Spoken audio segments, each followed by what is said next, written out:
Hello, everyone. Welcome back once again to our Redeemer Lutheran Church Bible study on the book of Ruth. I'm Pastor Eric Kleinschmidt from Redeemer Lutheran Church in Highland, Indiana, and today we're discussing the last chapter of the book, Ruth chapter 4, which deals with all the legal proceedings that Boaz goes through in order to redeem the property for Naomi on behalf of Elimelech, and also to ward off the threat to this happy story of Ruth and Boaz, the other redeemer that we discovered last week. If you missed that session, I can put that link right up above and you can follow along and go back all the way to the beginning. You can also see the playlist. This is the last one in this series, and we'll be starting a new Bible study. Not sure exactly which one that'll be, but it should appear either next week or the week after. Be sure to like and subscribe to our YouTube channel to get updated whenever the videos are released for Bible study, and thank you for studying along with us. Today, just a little bit of a warning.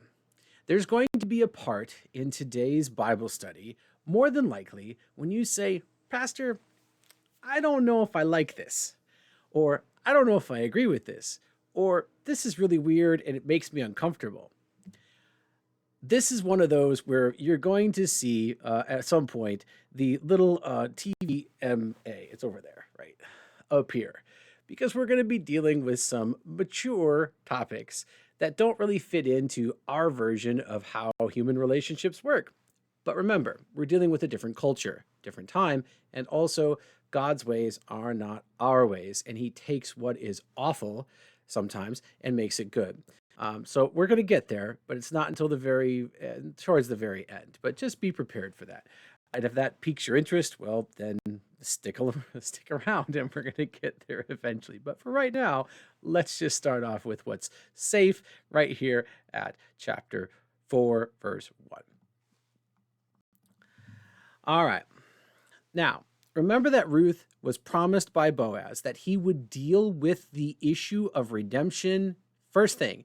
And when Ruth goes home to Naomi, Naomi also says, have no fear, but this man will take care of it because his reputation precedes him. And so exactly what was promised, we see happen here in verse 1.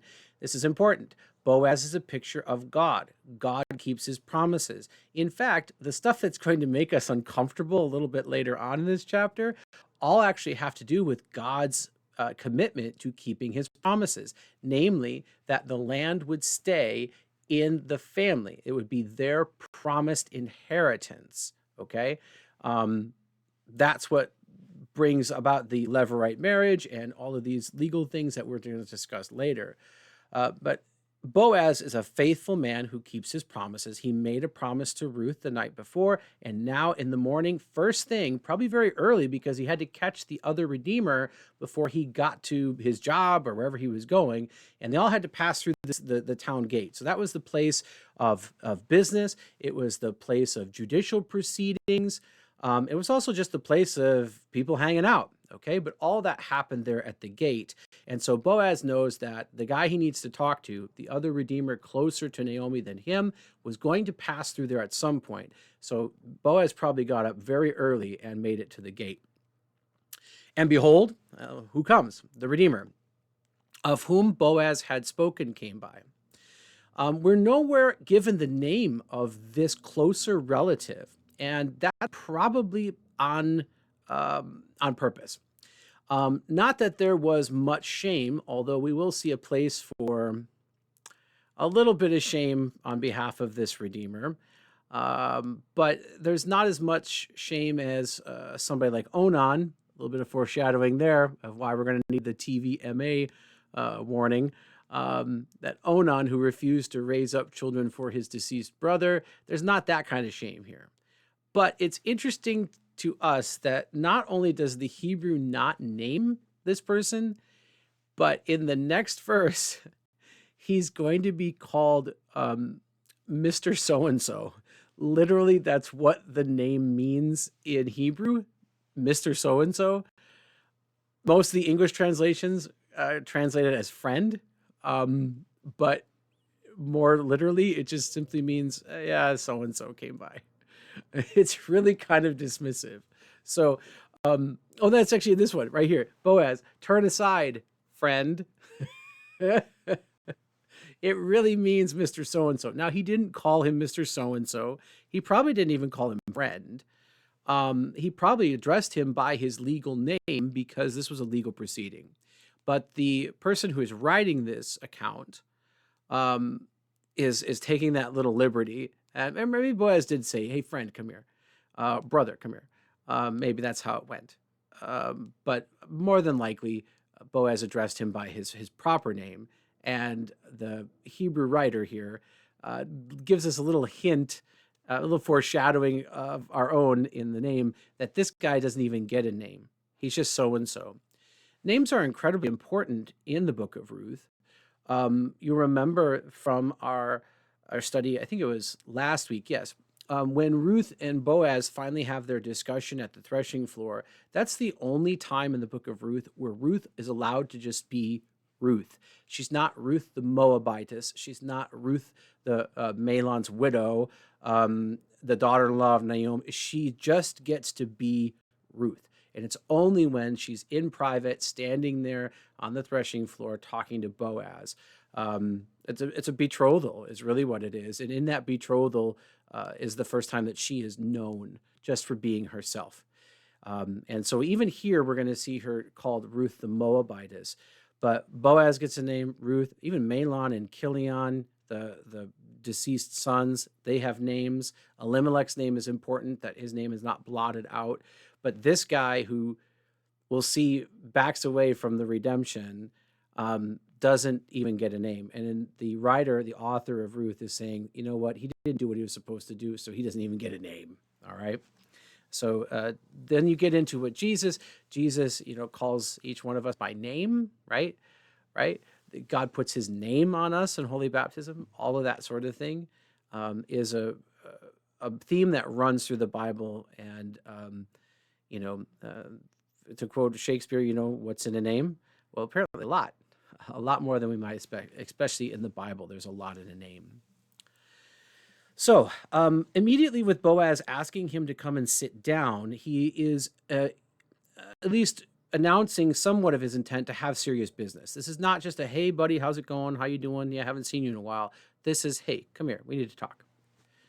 Then it gets even more intense. He took 10 men of the elders of the city and said, sit down here. Now, those men would have been doing business on their own. They would have been around there. They didn't have anything pressing to do. They would have been there. That's part of their job as elders of the tribes, the families, to be there present in case there was a legal proceeding and their presence was required. That was one of their jobs to the community. And so they're there for this purpose. And so with Boaz, the other redeemer, Mr. So-and-so, and 10 elders, you now have a proper contingent, 12 people representing the 12 tribes of Israel, later the 12 apostles, the biblical number for completeness or totality, okay? And so that's why you have 12 guys in total that are witnessing and addressing this legal thing. So he arranges these 10 men, sit down here, they sat down, and then he said to the Redeemer, now it's down to brass tacks. Naomi, who has come back from the country of Moab, okay, he knew this, the Redeemer knew this, is selling the parcel of land that belonged to our relative Elimelech. So he's letting him know, like, hey, we're of the same family, if they haven't remembered that, or if their family histories had been obscure, or they were distant relatives. Anyway, he's acknowledging that, hey, remember, we're related. And we're related to Naomi, and she's come back. He's setting the stage. He's just reiterating the facts for everybody to know, okay? Now, what's weird here is we translate it as selling the parcel of land. Technically, the land was Elimelech's. Naomi inherits it as his widow, and so it does belong to her. She is the last representative of that line, okay? And the land is meant to remain with that line. So Elimelech sold it to someone, but Elimelech always retained the right to buy it back at a later date, and the person he sold it to could not refuse. That was part of the Israelite law, okay? If the original owner offered to buy it back at a reasonable price, which would be determined by the elders, who would all agree, like, oh, no, this is reasonable, Okay, you could not refuse that because the land had to remain with the family as promised by God. That's an important thing for us to remember all through this chapter. Naomi, however, could not represent herself in these legal proceedings because in that culture, a man had to be the legal representative of the family, the head of the family. Although the property remained with her and it was her property, okay, she could not redeem it. So in the year of Jubilee, it would, when it was supposed to be given back to original owners, it becomes Naomi's, but she can't do anything with it because she has no legal representation. That's the problem. And that's why there's this redemptive law, okay? So the nearest male relative would have to represent that, even if the land wasn't technically his. Okay, Mahlon and Chilion are dead. Naomi has no more children. There's no responsibility for any of her relatives to marry her daughters-in-law because they were from Moab. There's no requirement in the Old Testament for Israelites to marry anybody from Moab, even deceased widows, okay? You cannot require that. So this land was up for grabs, really. And if somebody didn't claim it, it goes into probate. Nobody wants that, okay? All right, so she's not really selling the land. What she is doing is transferring the right of redemption from herself and her family line to a local relative, okay? That's what she's doing. Boaz is just saying she needs somebody to redeem this for us, and it falls to us because we are the closest male relatives. All right. The redeemer that's unnamed, Mr. So-and-so, knows this, more than likely. It's not a shock to him. Why didn't he address it before? Well, because the land was still producing grain. Elimelech leaves, he sells his properties to some guy. That guy puts his plants on it and tends them. If Elimelech wants to buy it back, let's say he survived, he didn't get to just come back and say, oh, I get it today. He would have to wait until that farmer finished his harvest because that grain is actually his, okay? He purchased the right to harvest that grain. Once that season is over, however, then the new owner would take possession of it, okay? So we need to understand that too. When Ruth and Naomi come back, remember that they're just beginning the harvest, and that's what aroused Ruth to glean. Okay, that's how she gets in the field of Boaz, all that sort of stuff. So the reason why none of the relatives in Bethlehem addressed Naomi up until now was because they couldn't do anything with the land anyway. So they had some time. But now the harvest is winding down, and it's time to really attend this, and that's what Boaz is doing. All right. So he then says in verse 4, so I thought I would tell you of it. The guy already knows. And he would say, buy it. This is a command in the presence of those sitting here and in the presence of the elders of my people. If you will redeem it, like do it. Fine. But if you will not, then tell me that I may know, because I'm next in line, for there is no one besides you to redeem it, and I come after you. So he's saying, this is your responsibility as an Israelite. Do it. Let's be done with it, right? This was not Boaz being mean. It was just saying, the time has come, let's handle this, all right? And so the man, Mr. So-and-so, immediately recognizes that Boaz is right, that the time is right, that the elders are arrayed, and he doesn't want to look bad in front of them, because they're all probably going, this is in line with Moses and the laws of our people. Yep, okay. And what does the man say? And he said right here, I will redeem it. And Naomi and Ruth, if they were listening in, if they heard, their hearts probably sank. Because they were hoping he would say, no, I can't do it. I don't want to do it. You do it. And then everything would be rainbows after that, because Ruth loved Boaz. He was a good man. You know, he had shown kindness to them, all this other stuff. They didn't want to take their chances with this other guy, which is kind of weird because Naomi didn't seek out this other guy first. She probably knew who he was, but said she pointed out Boaz first. Maybe this guy was kind of a lout, you know? Maybe he had a reputation that wasn't as righteous. Who knows? Maybe that's why Boaz is kind of like, hey, let's take care of this. If you're going to do it, do it. I don't know. There's a whole lot that we don't know about these people. But he says immediately, I'll redeem it. Of course he will. Because here's the first hint that we get that this Redeemer is about personal gain, greed, okay? He can tell, okay, Elimelech had this property, all right? It's now Naomi's. She has no legal representation. Her daughters-in-law, they're Moabites, so they have no legal standing. They can't possess this land.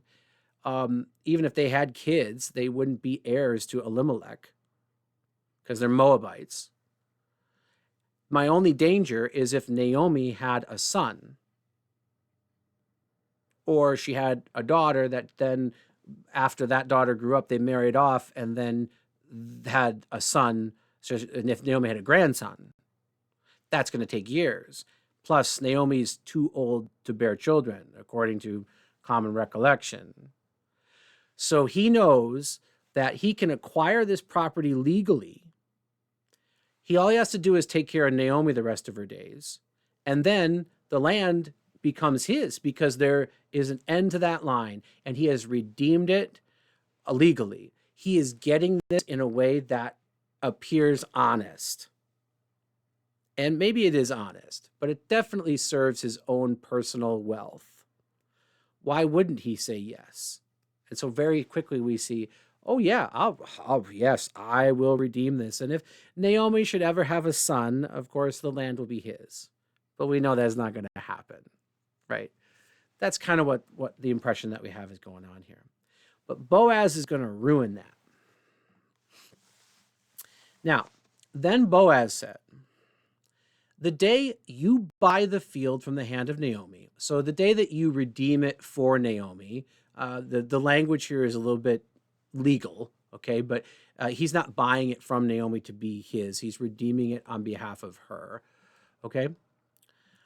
He says, you also acquire Ruth the Moabite, the widow of the dead, in order to perpetuate the name of the dead in his inheritance. This verse does not make sense as it's translated here.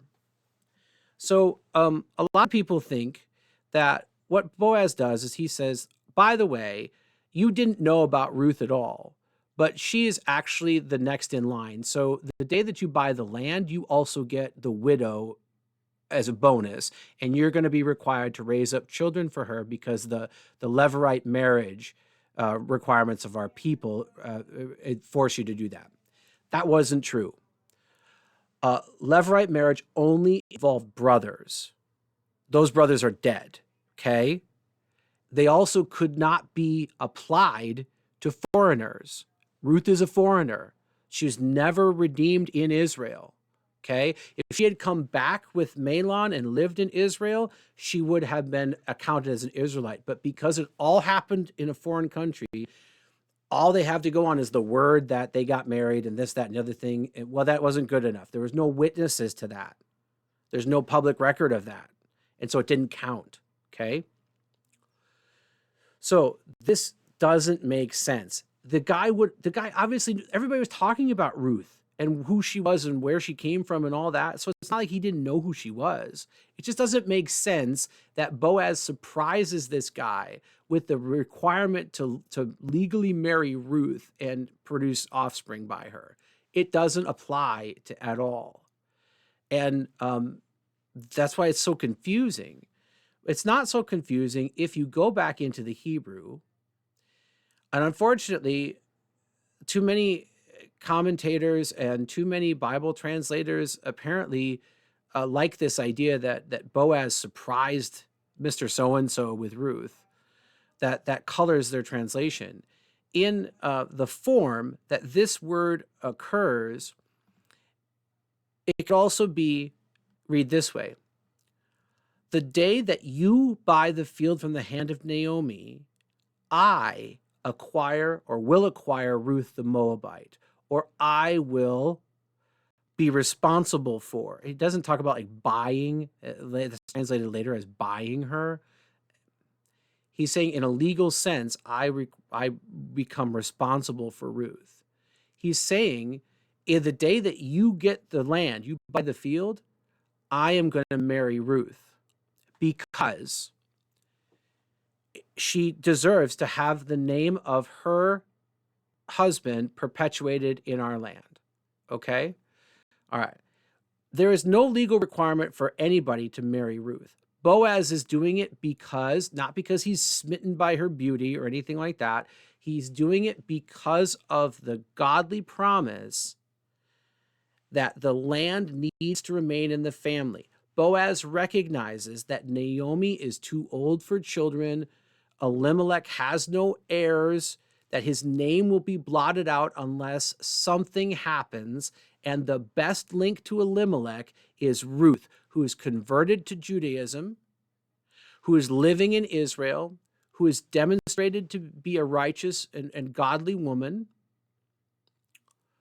and is willing to do this for Naomi and on her behalf.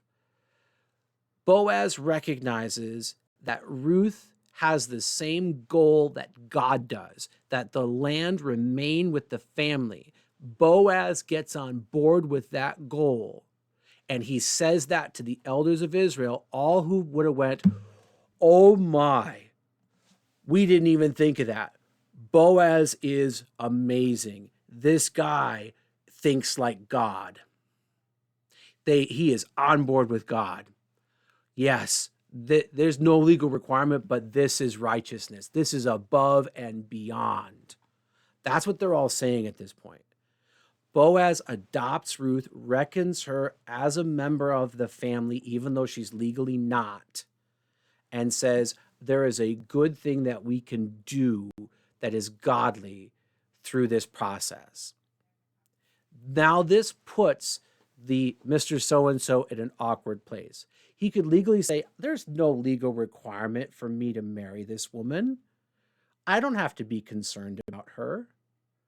Which is why Boaz can't be saying you also acquire Ruth. There is no legal requirement for that. He might be saying, out of the goodness of your heart, you should do this. That's a possibility, I suppose. But the guy would be like, that doesn't matter. She's a Moabite. It doesn't matter. He doesn't have to. That's quite a risk on Boaz's part. So it doesn't make sense. So in the form, the kere form of this word, it's better translated, on the day that you purchase the land from Naomi, I will acquire Ruth. I will take her as my wife, is what he says. Now, him doing this endangers Mr. So-and-so's right of redemption. I'll explain. Let's get back to the text here and go. So, in order to perpetuate the name of the dead in his inheritance. So Boaz announces his intent to Ruth and raises up an inheritor for Elimelech. That inheritor would be reckoned as Elimelech's next of kin and would be the rightful heir of Elimelech's land that was redeemed by Mr. So-and-so. So when that child comes of age, he would be able to take his inheritance away from Mr. So-and-so. So the land that he just bought from Naomi, that becomes this heir's property. And also, if he was a child of the guy, Mr. So-and-so, he would get part of his land too.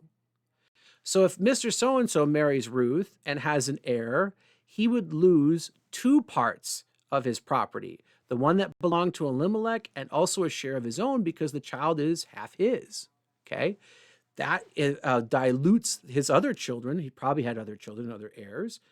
And so that's why immediately he says, well, wait a minute.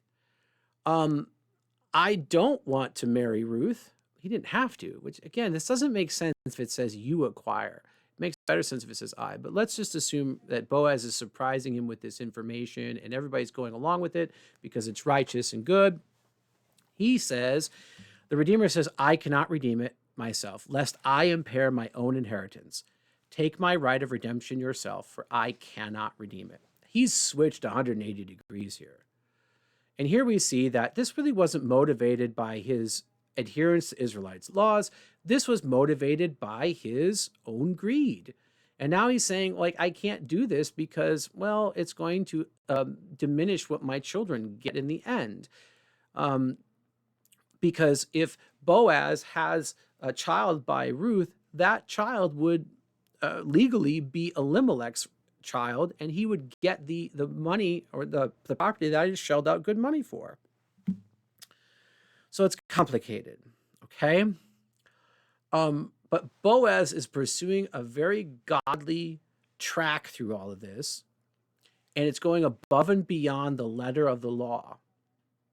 And people recognize this, and they recognize it as Boaz's goal is the same thing that God has promised to people from Abraham, that the land remains in the family. So this Mr. So-and-so is put between a rock and a hard place. Either way, he's going to lose face, unless the only way he could righteously get out of this is if he says, oh, okay, good for you, brother. You go ahead and marry Ruth.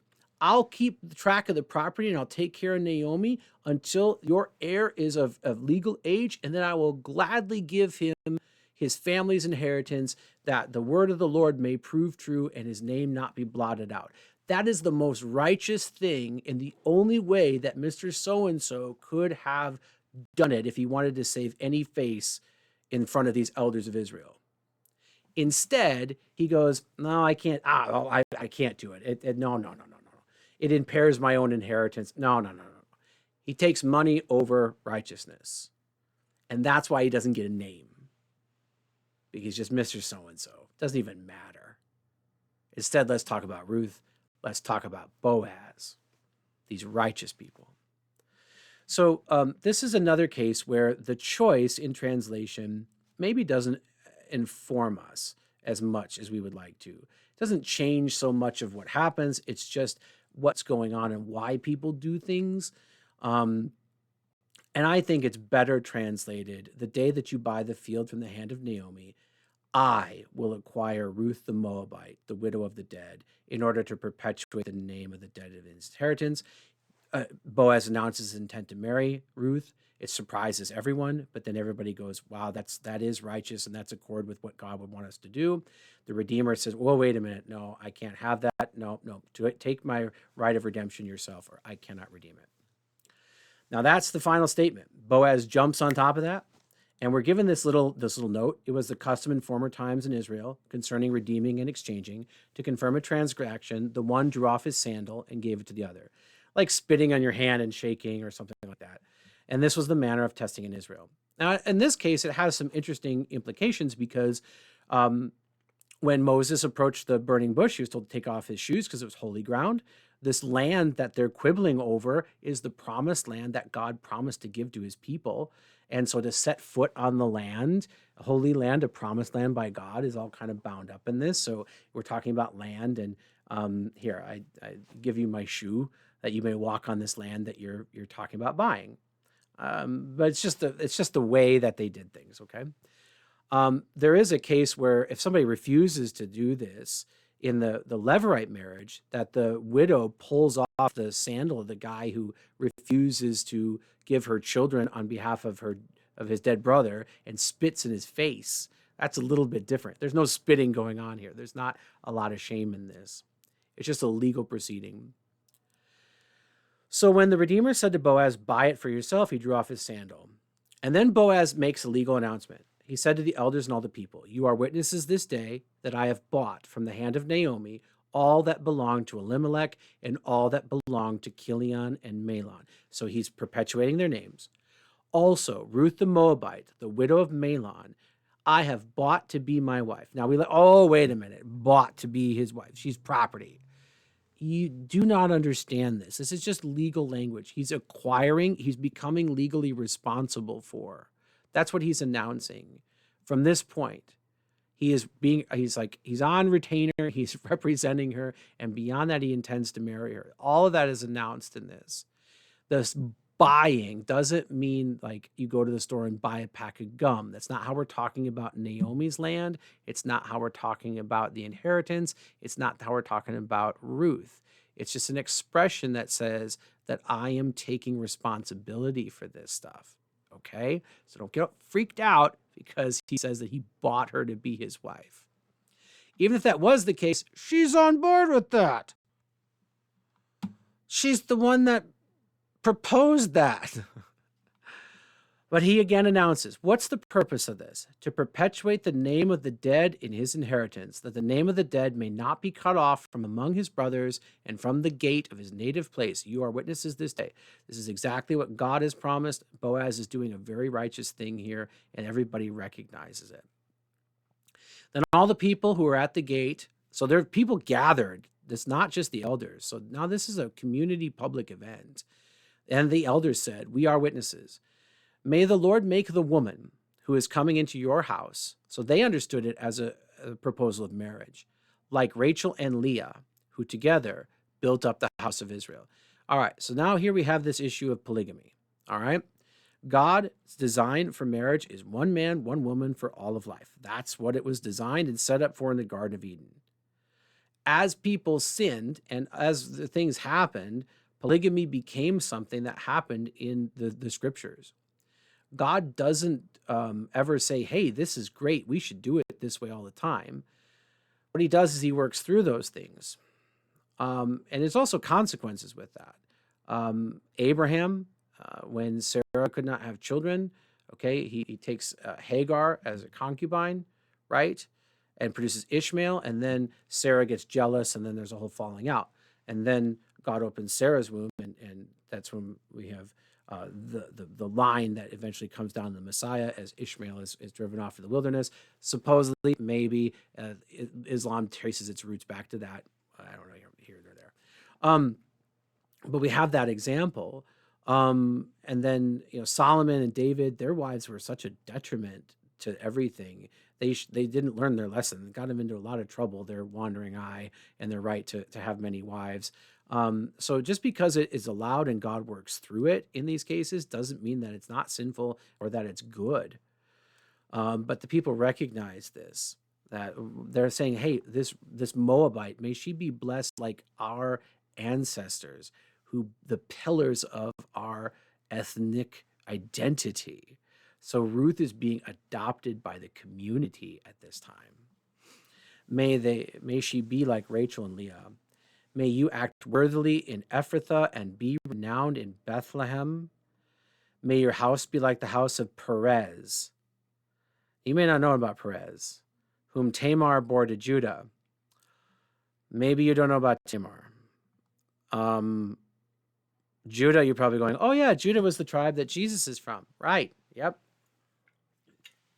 You might assume that Judah was a very righteous man, and I guess in a lot of ways he was, but he had his sins too, and that's kind of where we're going to get into something that's going to be TVMA. This is the point, people, that we're going to have TVMA. All right. Yeah.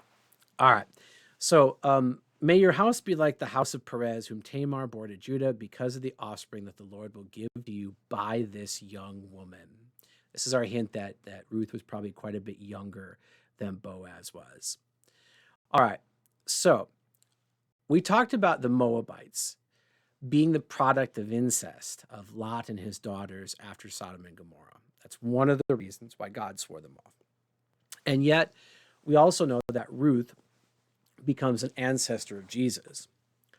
Well, Judah doesn't have very much of a better story. To get that story, we actually have to go back to Genesis chapter 38.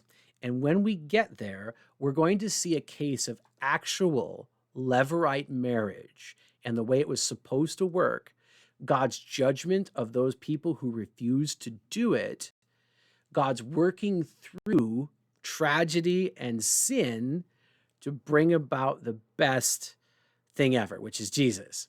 Okay, so let's jump to Genesis chapter 38 and just recognize that what we're going to talk about here requires maturity. All right. So if you have little kids in the room that, I don't know, going to ask questions about words. Okay. Genesis chapter 38.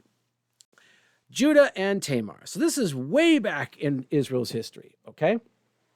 So verse 1, chapter 38 of Genesis. It happened at that time that Judah went down from his brothers and turned aside to a certain Adullamite, whose name was Hirah. There Judah saw the daughter of a certain Canaanite, whose name was Shua. He should not be talking to Canaanites. That's not what he's supposed to do. But he took her and went into her. Didn't say he married her, okay? She conceived and bore a son, called his name She conceived again and bore a son, and she called his name Onan. Yet again she bore a son, and she called his name Shelah. Judah was in Chezib when she bore him. Judah took a wife for his firstborn, and her name was Tamar. Okay, so he finds his son a wife. This is years later. But Judah's firstborn, was wicked in the sight of the Lord, and the Lord put him to death. Then Judah said to Onan, fulfill the Levirate marriage requirement. That's what we're going to have. So brothers, remember, this is not the case in Ruth. But it is the case here. Judah tells Onan, go into your brother's wife and perform the duty of a brother-in-law to her and raise up offspring for your brother. They're not counted as Onans. It's as if were alive and well, and he's the one that impregnated the wife, okay? No, this is Levirate marriage as it was designed to work, so that that family would be perpetuated. But Onan knew that the offspring would not be his, so whenever he went into his brother's wife, he would waste the semen on the ground, or ruin. That's the word there is ruin. It's the same word that the Redeemer uses back here, where he says, lest I impair. Okay, this word right here, impair, is the same word as ruin back here in Genesis 38, I think. Okay, so he would ruin it on the ground and would not give offspring to his brother. And what he did was wicked in the sight of the Lord, and the Lord put him to death also. They are not doing what God wants them to do. And we might say, this is odd, Pastor. Why would God make a brother impregnate his sister-in-law after she's widowed? That seems icky and weird to us.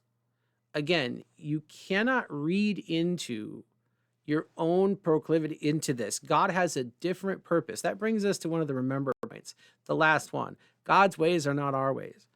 God's whole point of this is that the land remain with the families, that families are perpetuated from genealogy to genealogy on down, and that the land that was promised to them remains with them.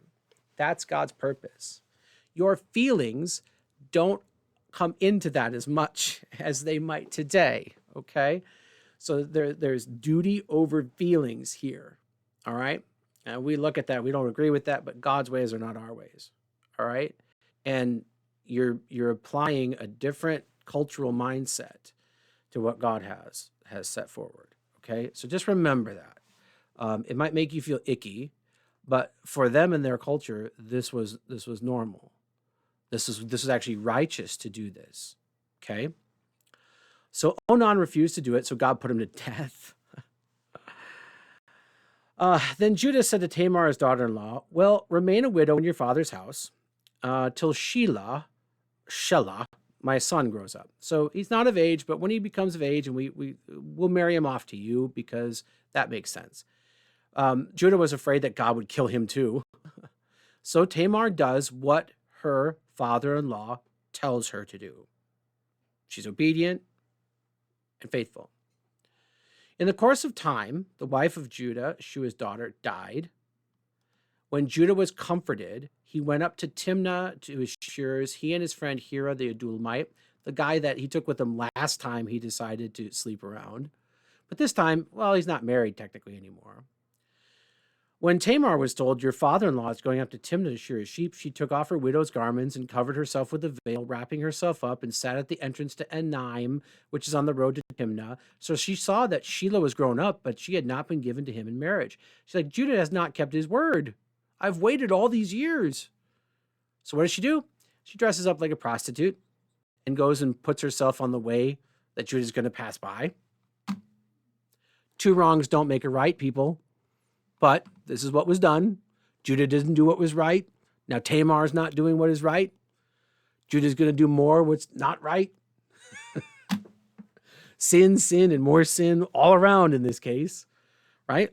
So TVMA, people, right? When Judah saw her, he thought she was a prostitute, for she had covered her face. He turned to her on the roadside and said, "Come, let me come into you." For he did not know that she was his daughter-in-law. She said, "What will you give me that you may come into me?" So they're arguing about price. He answered, "I'll send you a young goat from the flock." She said, "Well, if you give me a pledge until you send it." She's playing this role as a prostitute pretty good, saying, "Oh yeah, men have told me that before. I'll pay you Tuesday," right? So she's like, "Give me something so I may trust you." He said, "What pledge should I give you?" And she replied, "Your signet and your cord and the staff that is in your hand, things that are unmistakably yours." So he gave them to her, went into her. She conceived by him with God's blessing. She arose and went away. Taking off her veil, she put the garments on for widowhood. So she goes back pretending.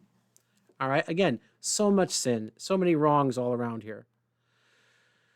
Then she waits 3 months. She keeps this secret. Oh, anyway. When Judah sent the young goat by his friend Adulamite to take back the pledge from the woman's hand, he did not find her. When he asked the men of the place, "Where's the cult prostitute?" he thought that she was also a prostitute of another god, not just a woman, plying her wares, but she's actually in the service of a false god. I mean, this just gets worse and worse. He returned to Judah and said, "I have not found her." Also, the men of the place, "No cult prostitute has ever been here." And Judah replied, "Well, I've been swindled. Let her keep the things as her own, or we shall be laughed at. You see, I sent this young goat. You did not find her." Look how he tries to convince Adulamite, the Adulamite, that he's trying to be righteous. I tried to pay her. Nonsense. About 3 months later, they kept the secret for 3 months. Judah was told, "Tamar, your daughter-in-law, has been immoral. Moreover, she is pregnant." And Judah plays the card of the righteous father-in-law to a T. Judah said, "Bring her out and let her be burned." Not just stoned, but burned. As she was being brought out, she sent word to her father-in-law, "By the man to whom these belong, I am pregnant." Here you go, man. Chicken's coming home to roost. And she said, "Please identify whose these are. The signet, the cord, and the staff." She knows. She knows. Judah identified them and said, and here's where finally, the faith of Judah comes to light. "She is more righteous than I. I did not keep my word." And he did not know her again. He repents, he confesses, and he changes. So say what you will about all the wrong here. He recognizes it. And he recognizes it's all his fault. And he changes, okay? But still, my goodness. When the time for labor came, there were twins in her womb. When she was in labor, one put out a hand. The midwife took a scarlet thread on his hand, saying, "This one came out first." But he drew the hand back. And behold, his brother came out. And she said, "What a breach you have made for yourself." So therefore, his name was called Perez. And Perez means breach. Afterward, his brother came out with the thread on his hand, and his name was called Zerah. So Perez, child of incest, child of immorality and sin around, and around. That's not his fault. Not at all. But he is the product of that. So you have Perez, the product of incest, and you have Ruth, a Moabite. The Moabites are a product of incest. They are talking about the lowest of the low, the most despicable people of the despicable. And it's like the genetics for despicableness.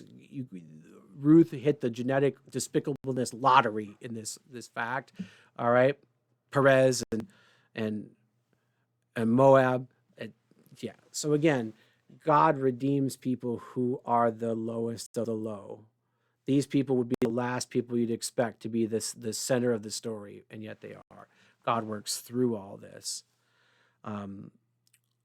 And if that stuff didn't happen back then, and God doesn't cause anybody to do this, right? He did not tell Judah, "You need to go sleep with your daughter-in-law."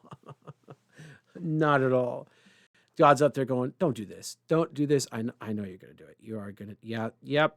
There you go. Yep. All right. Well, now we're going to have to bear the consequences for this, but okay. All right. Well, I've ordered everything so that it still works out in the end. Here we go. That's what God's doing. All right. All right. We can get rid of TVMA, I think. Okay. We're good now, right? Back to, I don't know. What am I normally rated at? PG? PG-13? I don't know. I have no idea. CV 17 plus? I don't know. What's the Bible rated at? Well, sometimes, as you've seen. Anyway. So that's the account of Judah and Tamar. And here in Ruth, the women of Bethlehem are blessing Ruth with these people. All right. And they all know how this all came about. But again, this time, this people, this culture, these biblical people have the same goal as God does. Regardless of our modern day feelings about relationships and exclusivity, and, it's really kind of, I don't want to call it selfish. I think, we should expect,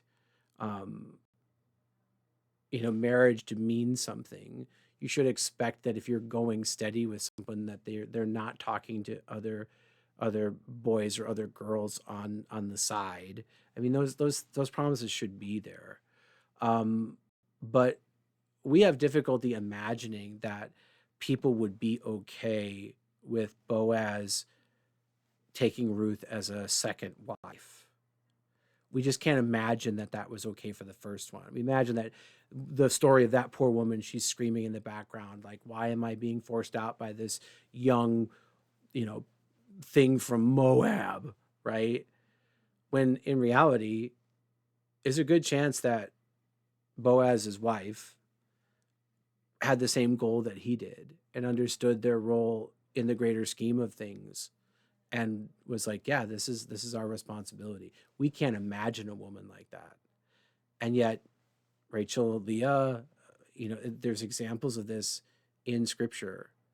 And again, God's ways are not our ways. His primary purpose through these people and their stories and their history is to keep the land within the family and keep the bloodlines going until we get to Jesus. And who he fills that genealogy with is comforting to me, because God fills it with sinners. And so that means that sinners have a place in God's redemption. And I find that comforting. Maybe it still makes you feel icky. You go ahead and feel icky. It doesn't change the facts. But we don't know a lot about Boaz's family. Like, some people say, oh, he's widowed. We don't know that. Most likely he's married. Most likely he has heirs of his own. But he's not concerned about his inheritance being diminished. He sees what is right, and he does that. And what he says is the same thing that God wants. Boaz speaks as if he is God's mouthpiece.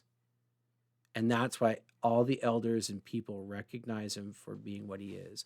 That makes total sense when we understand that he is a picture of Jesus to come. Okay, so they bless Ruth. They make her one of her own. She's adopted, all of this good stuff. So Boaz took Ruth. She became his wife. He went into her. The Lord gave her conception. The Lord blessed their marriage with children, and she bore a son. Exactly what Mr. So-and-so feared if he had redeemed it, because now that son would own the land that he just bought. The women said to Naomi, "Blessed be the Lord, who has not left you this day without a redeemer. And may his name be renowned in Israel." Oh, it will. It will. Now, we're not talking about this child. We're foreshadowing Jesus as well. He shall be to you a restorer of life and a nourisher of your old age. For your daughter-in-law, who loves you, who is more than you, had 7 sons, has given birth to him. Notice they have all accepted Ruth as Naomi's daughter-in-law. At the beginning, only Ruth called her that, but now the community calls her that. They also recognize her value, that she's worth more than 7 sons because of this great redemption, right? Naomi took the child, laid him on her lap, and became his nurse. Grandma gets to spend time with grandson, right? And the women of the neighborhood gave him a name, saying, "A son has been born to Naomi," and so they called him Obed. It means servant. Um, so he serves their family as a redeemer. He was the father of Jesse, the father of David. This son, Obed, is the grandfather of King David. That's incredible. And it comes out of the line of Moab. Now, these are the generations of Perez. So now we're going all the way back to Judah, the tribe of Jesus, the important tribe. Okay.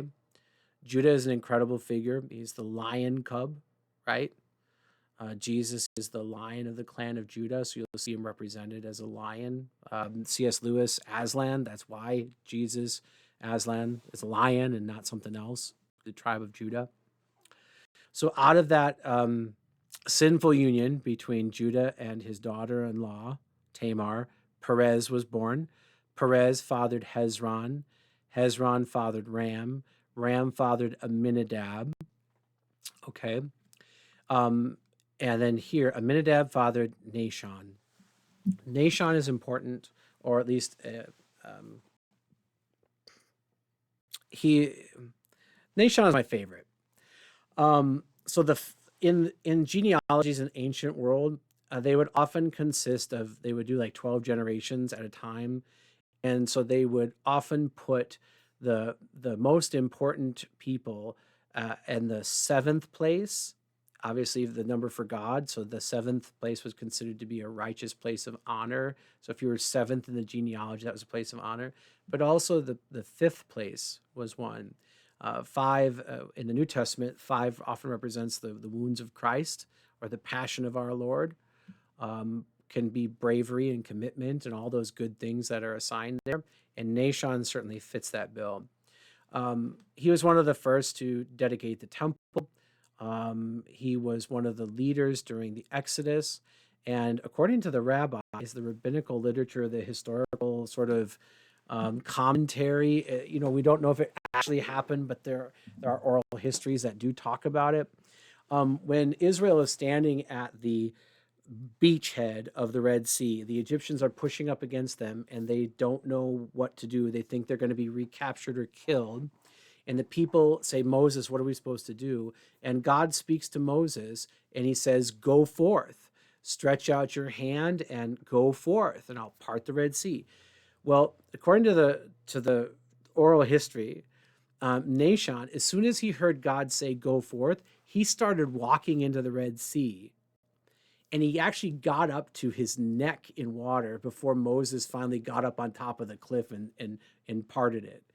But they remark that he was so sure that God would keep his word that he expected he could breathe underwater or that something would happen, that he was the first into the water and he actually got up to his neck before the water was parted. So that's just an interesting kind of, I don't want to say it's a myth, but it's something that we don't have in scripture, but there was at least some oral history passed down that he did that. Maybe by Nahshon's great-great-grandchildren who wanted to make him seem greater than he was. I don't know, but it's a neat story nonetheless. So maybe Nahshon was more brave than the rest, but he's definitely a big figure in the Exodus. And so he gets that fifth place of the genealogy. And then it just so happens that Boaz is in position number 7. So Nahshon fathered Salmon or Salma, and Salmon fathered Boaz.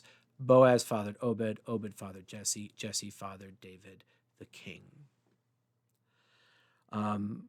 So if you didn't have all of the sin that happened with Perez, if we didn't have all of the sinful stuff and the bad stuff that happened with Ruth and Boaz, we don't really ever get to David the king.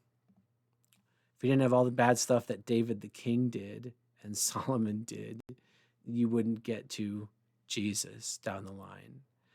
Jesus could have put anybody in his family line, in his family history. He could have just had Nahshons the whole way through, just incredibly righteous and brave people who didn't do much of anything wrong. Instead, He's got, I think Salmon married Rahab the prostitute. So Rahab the prostitute was actually Boaz's mother. So, so that's who Jesus like punctuated his family line with: sinners and the destitute and the undesirable of society, people that God swore he would never welcome in. He makes the ancestors of his own son. It's incredible. Now we might think all of that is weird and icky, but remember, God's ways are not our ways. His ways are higher. They have a higher purpose. So just because we don't understand, or we don't do these sorts of things today, if we look at Ruth with an understanding of what God holds of paramount importance, the idea that land stays with the family it was promised to, and that family lines need to perpetuate until the Messiah is born, then we start to understand Ruth. And then we see how Boaz really comes in as a person who has no legal requirement to do anything with Ruth. His responsibility is to Elimelech's land. Naomi, a little bit by extension, because she technically still owns the land. But Ruth has no legal standing. There's nothing that requires Boaz or the next of kin redeemer to do anything for her. And yet Boaz looks at it and saying, you know what? Just because she was from Moab didn't mean that she didn't marry Mahlon. And if she had been here, this would have been her land, and we would owe her the rights that we're trying to acquire for ourselves. And we would also have to raise up offspring for her, or for him through her, with her. Boaz looks at this. This is what God wants, would have wanted. Just because she's a Moabite and this happened elsewhere, it doesn't negate that. So Boaz's motives were absolutely righteous and godly. And that's one of the reasons why he's called such a wonderful, beautiful man at the very beginning. We shouldn't besmirch that at all, but we should expect him to do exactly what God would do. And that's what he does. So Boaz is an incredible man. He's the mensch, right? Everything about biblical masculinity. He's just the total package. And Ruth is a total dame. Even though she's from Moab, she's strong, she is faithful, she's committed, she is femininity embodied, and she is given such an incredible place and honor. The entire history of salvation hinges on Ruth, the Moabite, right? No, the entire history of salvation hinges on Ruth, the same way that all of history of salvation hinges on Mary too. So far from being pushed aside, women are at the very center of God's history. And Ruth is just my favorite. Thank you for studying along with me. I hope you really learned something about this, or at least appreciate Ruth for the beautiful book it is. Join me again next week, hopefully, for a new study. I'm not sure on what, but you'll have to just find out and see. But thank you so much for letting me know that you do watch, because I have comments turned off. I don't have time to moderate them. And thank you for staying in God's word. God bless you, and I will see you soon. Take care.